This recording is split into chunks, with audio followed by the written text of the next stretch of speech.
Assalamualaikum warahmatullahi wabarakatuh. Perkenalkan, nama saya Nafiza Devitasari, NPM 246100057 dari kelas B Prodi Manajemen. Di sini saya akan menyampaikan materi dari pertemuan pertama hingga pertemuan terakhir. Materi pertama, pengertian, tujuan, dan etika dalam manajemen keuangan.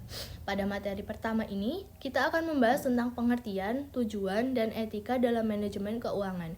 Manajemen keuangan merupakan salah satu aspek paling penting dalam suatu organisasi atau perusahaan, karena seluruh kegiatan bisnis pada dasarnya membutuhkan dana tanpa pengelolaan keuangan yang baik. Perusahaan akan kesulitan mengontrol arus kas, membuat perencanaan, serta mengambil keputusan strategis untuk keberlangsungan usaha. Secara sederhana, manajemen keuangan adalah proses mengelola, merencanakan, mengendalikan, dan memanfaatkan sumber daya keuangan secara efektif dan efisien. Agar tujuan perusahaan dapat tercapai, artinya setiap rupiah yang dikeluarkan harus memiliki peran dan manfaat terhadap pencapaian target. Menurut J.F. Brandley, manajemen keuangan merupakan bagian dari manajemen bisnis yang berfokus pada aktivitas pengelolaan sumber daya keuangan secara hati-hati, sehingga setiap pengeluaran sesuai dengan tujuan perusahaan. Sedangkan Joseph Messi berpendapat bahwa manajemen keuangan adalah metode pengelolaan sumber daya yang efektif untuk mencapai hasil yang efisien. Dari dua pendapat tersebut, dapat disimpulkan bahwa manajemen keuangan menekankan pada pengelolaan dana secara cermat, terencana, dan bertanggung jawab. Dari sisi etika, manajemen keuangan tidak hanya berbicara soal keuntungan, tetapi juga soal tanggung jawab moral dalam menggunakan uang. Uang adalah sumber daya yang harus dijaga, bukan disalahgunakan. Seorang manajer keuangan dituntut untuk berpikir rasional, objektif, dan jujur dalam setiap keputusan, agar keuntungan yang diperoleh tidak bertentangan dengan prinsip keadilan dan etika bisnis. Tujuan utama manajemen keuangan antara lain yaitu 1. Memaksimalkan keuntungan perusahaan dengan cara mengelola biaya seefisien mungkin tanpa mengorbankan kualitas operasional. Yang kedua, menjamin ketersediaan dana bagi kegiatan perusahaan agar operasional tidak terganggu. Yang ketiga, mendukung proses perencanaan dan pengawasan keuangan agar setiap keputusan berdasarkan data dan analisis yang akurat. Yang keempat, menjaga keamanan investasi baik perusahaan maupun pemegang saham. Yang kelima, meningkatkan nilai perusahaan sehingga dapat memberikan kesejahteraan bagi semua pihak yang terlibat.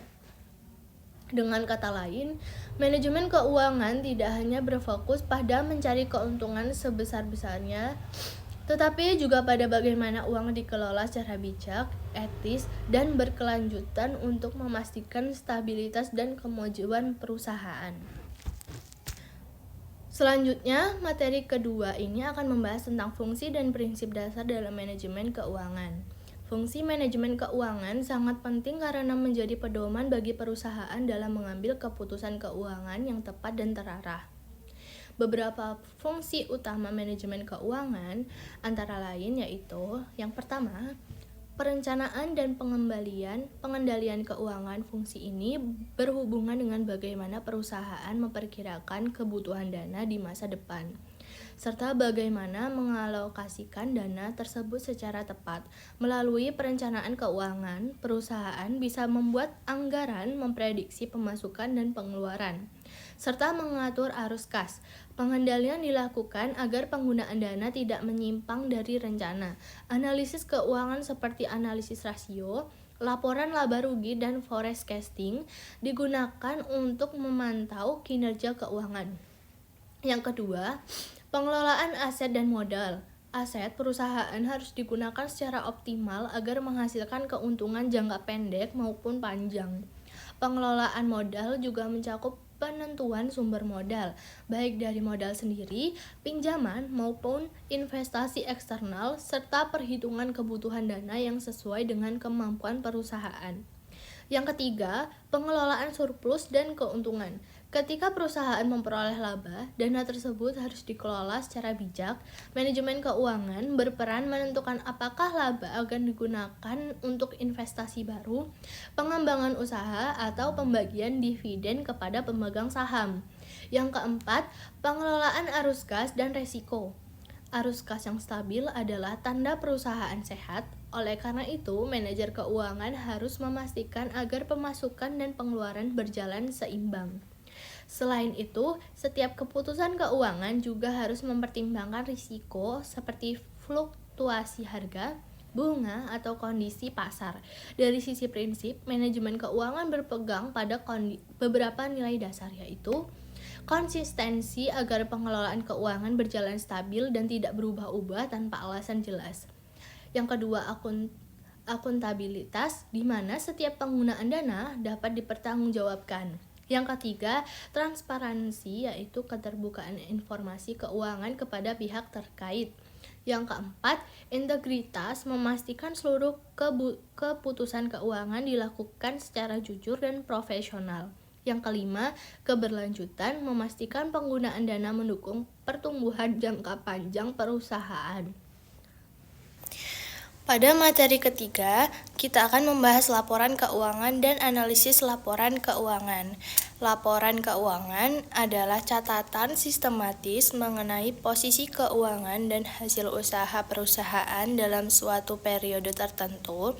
Laporan ini berfungsi untuk menunjukkan bagaimana kondisi keuangan perusahaan sebenarnya, serta menjadi dasar dalam pengambilan keputusan bisnis. Secara umum, laporan keuangan terdiri dari 3 jenis utama.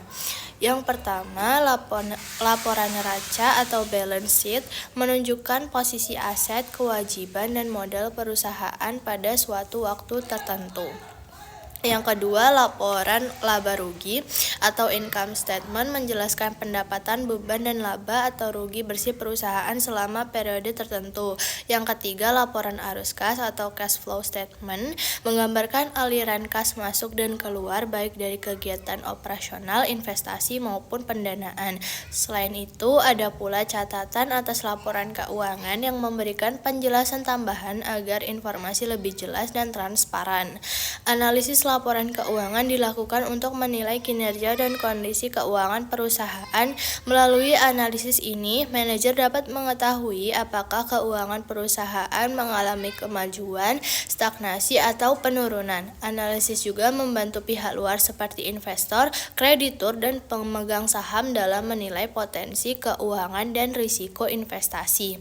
Dengan demikian, laporan keuangan bukan hanya sekadar kumpulan angka, melainkan alat penting untuk mengevaluasi efektivitas dan efisiensi perusahaan dalam pengelolaan dana.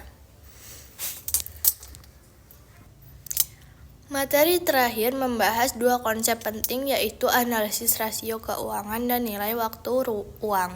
Yang pertama, analisis rasio keuangan. Analisis rasio keuangan dilakukan dengan membandingkan angka-angka dari laporan keuangan untuk menilai kinerja dan kesehatan finansial perusahaan.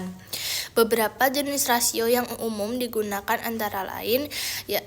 Rasio likuiditas, mengukur kemampuan perusahaan memenuhi kewajiban jangka pendek. Yang kedua, rasio solvabilitas, menggambarkan kemampuan perusahaan melunasi kewajiban jangka panjang. Yang ketiga, rasio aktivitas, menunjukkan seberapa efisien perusahaan memanfaatkan asetnya untuk menghasilkan pendapatan. Yang keempat, rasio profitabilitas, mengukur kemampuan perusahaan menghasilkan laba dari aktivitas usahanya. Yang keempat, rasio leverage keuangan, menunjukkan seberapa besar perusahaan bergantung pada utang untuk membiayai asetnya.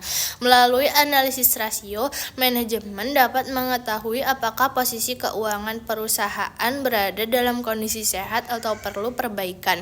Yang kedua, konsep nilai waktu uang atau time value of money. Konsep ini menjelaskan bahwa nilai uang saat ini lebih berharga dibandingkan nilai uang di masa depan karena uang yang dimiliki sekarang dapat diinvestasikan untuk menghasilkan keuntungan. Misalnya menerima 1 juta hari ini lebih menguntungkan daripada menerima jumlah yang sama setahun kemudian. Sebab uang tersebut bisa dikembangkan melalui bunga atau investasi. Dari konsep ini lahir beberapa perhitungan penting seperti present value atau nilai sekarang, menghitung nilai uang yang akan diterima di masa depan dalam nilai saat ini. Yang kedua, future value atau nilai yang akan datang, menghitung berapa nilai uang sekarang di masa mendatang setelah memperoleh bunga atau keuntungan. Yang ketiga, anuitas, perhitungan pembayaran atau penerimaan yang terjadi secara berkala seperti cicilan atau tabungan berjangka. Pemahaman terhadap nilai waktu uang membantu manajer keuangan dalam mengambil keputusan investasi, pembiayaan, maupun perencanaan jangka panjang dengan mempertimbangkan waktu, risiko, dan potensi keuangan. Itu saja yang bisa saya sampaikan. Mohon maaf bila ada kesalahan. Saya akhiri. Wassalamualaikum warahmatullahi wabarakatuh.